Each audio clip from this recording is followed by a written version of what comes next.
Yokoso owashitare. Welcome back, everybody, to yet another story. But before we get into today's story, I just want to point out, I have actually been talking with another YouTuber who is also into ancient Japanese sources and history and whatnot, a guy by the name of Antony Cummin, and he actually runs the YouTube channel Samurai and Ninja History with Antony Cummin, and he has actually shouted me out once before. He posted a video going over some of the details about the story of Tachibana no Norimitsu. But because he is very interested in samurai and warfare and things like that of ancient Japan, I have actually been letting him know about some of these stories because they are dealing with warriors. And he is very interested in this story because it is about a duel between samurai. So it's right up his alley. I let him know, and he told me he is planning on making a video about it. But I just want to let you guys know that I have been working with him a little bit. He is a fantastic YouTuber. I've actually known about his stuff for years at this point. And if you are interested in the history of samurai and ninja, I highly recommend you go check out his stuff. And it is very likely that we will be working together a little bit more in the future and just swapping ideas and mutually pursuing the truth that is ancient Japanese history.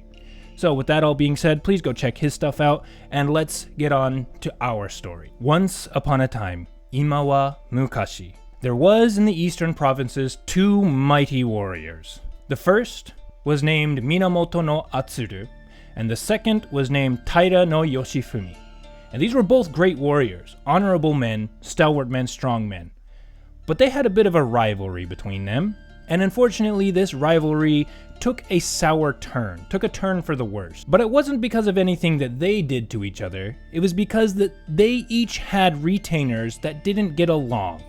And so these retainers would come to their own lord and start saying things about the other lord to cause their lord to become angry. In particular, there was one instance where Taira no Yoshifumi's men came to him, and they said, "My lord, did you hear what Minamoto no Atsuru said about you? He was saying just the other day, there is no way that this Lord Taira no Yoshifumi could ever challenge me in any regard. No way that he could ever stand against me were I to raise my hand against him. Oh, what a sad, sad man that Yoshifumi is. Oh, it's just too sad." And of course, when Yoshifumi heard this, he instantly got all indignant. He was, how dare anybody say that about me? And of course his response was much in the same vein. That Lord Minamoto no Atsuru? How dare he? I cannot let him get away with besmirching my good name like that. And besides, we all know the extent of his arm and of his mind, which is to say that he basically was calling him stupid here. This is the funny thing about it's ancient Japan, so they can't just insult each other directly. No, we've got to beat around the bush, and we've got to still have all of the polite words and all of the honorifics and stuff, because heaven forbid we just like straight up call somebody a dum-dum in ancient Japanese. But if that is seriously what he thinks, then why don't we just set up a time and a place? Why don't we just go out to a proper battlefield and have it out, and there we can find out who is truly the superior warrior. And of course, word of what Yoshifumi said ended up making it to Minamoto no Atsuru. And now the thing is that both of these men were actually fairly intelligent, bright men. They weren't stupid, and they were fairly magnanimous too. But the thing about warriors and very, very hyper-masculine men, they tend to have a little bit of an ego. And especially when another warrior insults another warrior's good name, well, they just can't let that stand. Like if you think about how some really stalwart masculine men go on and on about respect. I've got to be respected, you got to respect me. This is basically that just 1,000 years ago and in Japan. So, because of that, Minamoto no Atsuru was more than happy to accept this challenge. And he told his men to go tell Yoshifumi that, you know what? Let's do meet out in some big battlefield. Let's set a date and a time, and we will go meet on the field of battle. And there we will see who is the real warrior. And that's exactly what they did. They agreed on a time and a place, and then they both began preparing for war. Because the funny thing about this is at the time, it was very common for different warriors, or I guess warlords in a sense, to measure their capabilities as warriors not with just their individual fighting skills, but how they could engage in full-on battles.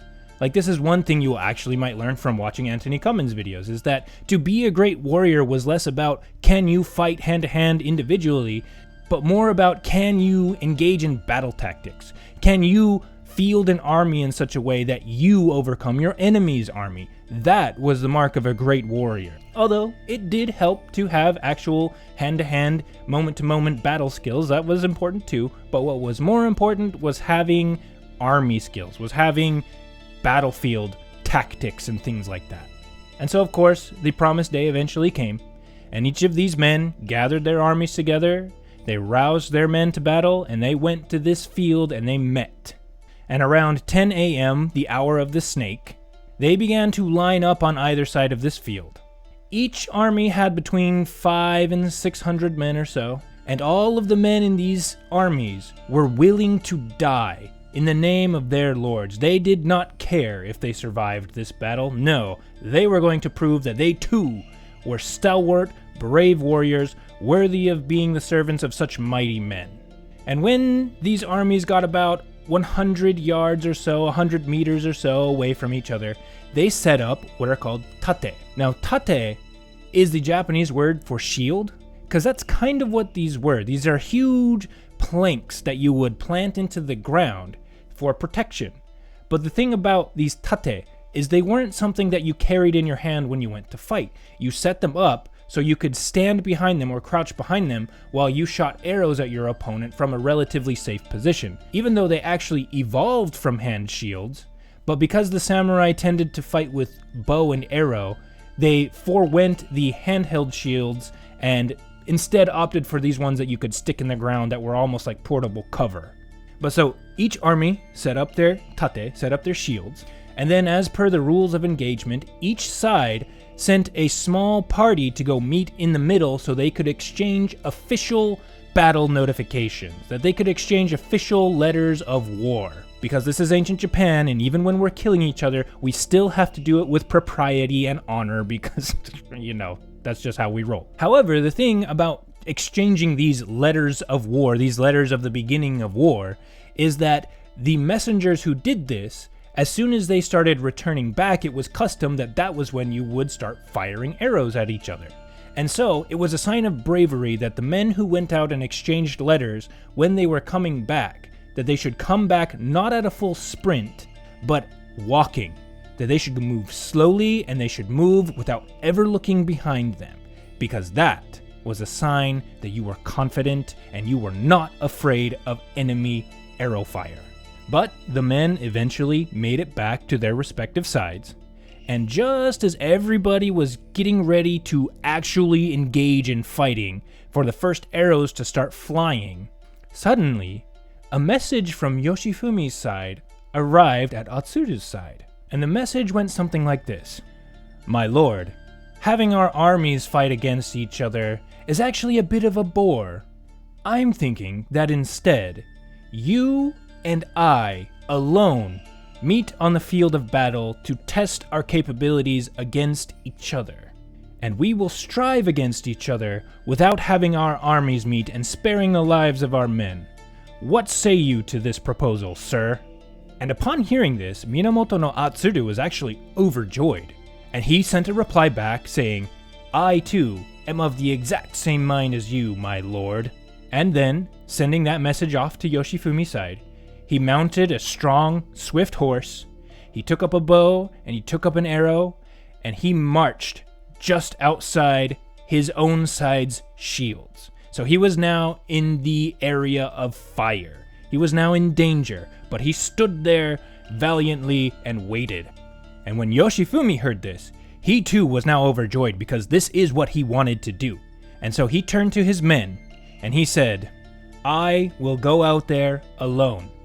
None of you are to help me. Only watch. And if I happen to fall, you are to give me a proper funeral, and that's it. Do not interfere in this fight." And then Yoshifumi too mounted a horse, took up a bow and arrow, and he stepped beyond his shields. And for a moment, both men just stood on opposite ends of the battlefield, staring each other down, and they readied their bows, and they readied their arrows, and then they took off at each other.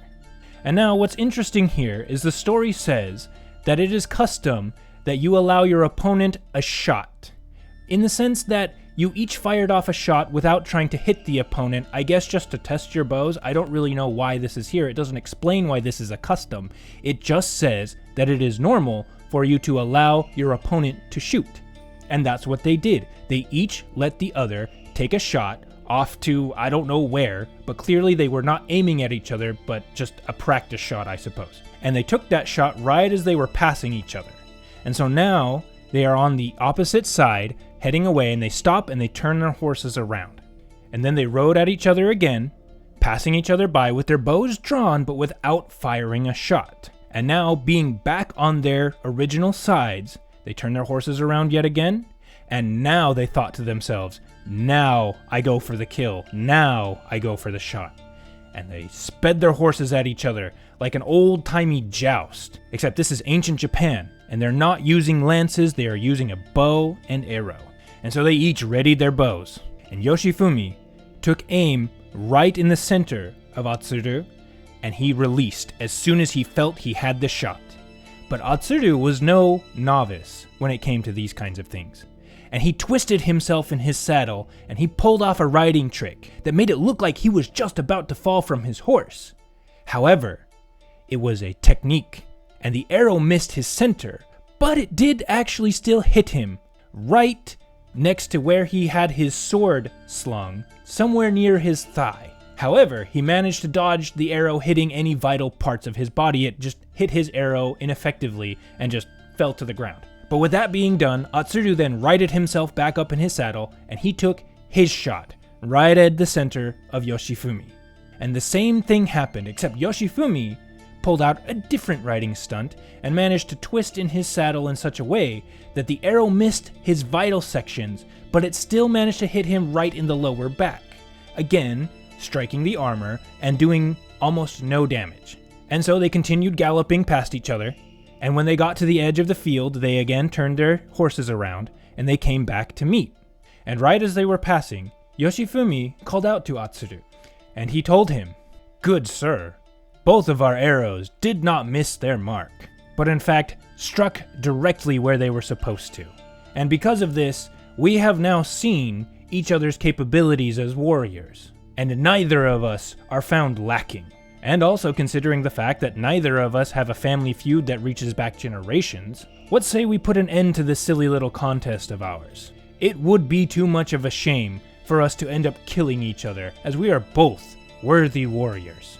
And Minamoto no Atsuru, as soon as he heard this, he said, "You know, my good lord, you do have a point, and in fact I am of a similar mind. Let us both pull back our armies and go home." And that's exactly what they did. As soon as they made it back to their respective sides, they gathered their men together, and they went home. Now the story does mention that all of their retainers got a little bit of their comeuppance, because I suppose the retainers didn't think that these two men would eventually actually do something like this. They maybe assumed that they would have a big battle and the respective leaders would just stay in their own respective sides and stay out of harm's way, and they wouldn't have to worry about it. Because these are ancient warriors, and apparently they're fine with fighting and dying for their lords, but they really don't want their lords to die. And so, when their lords instead went out and started dueling each other and said, "Don't interfere," the whole time, these retainers were watching, and every time these two men passed each other, their retainers started freaking out like, oh no, is he going to be okay? Is he going to get hit? Is this the end of our lord? Is he going to die here? And they were terrified the whole time. So when their lords finally came back and said, "Hey, you know what, guys? We're done. We've both proven each other worthy warriors. We've both proven our bravery. We've both proven that we are really good at horse riding and archery." These men were at once astounded because, whoa, this never happens at all, ever, but also relieved, so relieved that they weren't going to have to worry about their lords dying. And so when they heard this, they all rejoiced, everybody was happy, and everybody went their separate ways. And thus is it said that Minamoto no Atsuru and Taira no Yoshifumi became fast friends, and that they had everything in common and shared everything between them until the end of their days. Okay, that is the end of the story, and I do have a little bit of commentary. So I'm sure if you guys are into Japanese history, you've heard the term Bushido. And if you're really into Japanese history, you've likely heard people talk about how Bushido was basically not a thing until either the late Edo period or possibly even the Meiji period. That it was a code of conduct that didn't really exist amongst the warriors up until that time. And in a sense, that's true. Bushido was never codified as a distinct philosophical ideal with specific rules and codes way until late in Japanese history. However, as you can see here, the warriors did have a sense of honor. Now, it wasn't the Bushido of the late Edo or the early Meiji period, but there was a sense of honor amongst the warriors.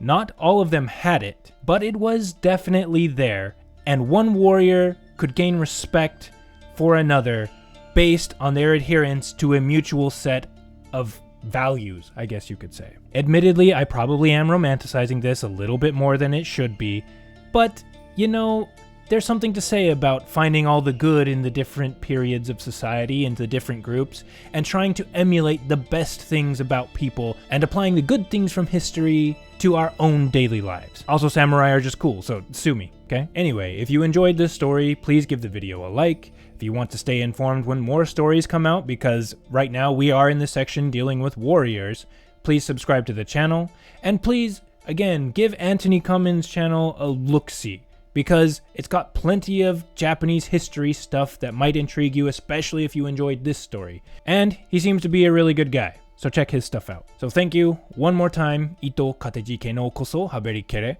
and hopefully we will see you next week for another story. Adios.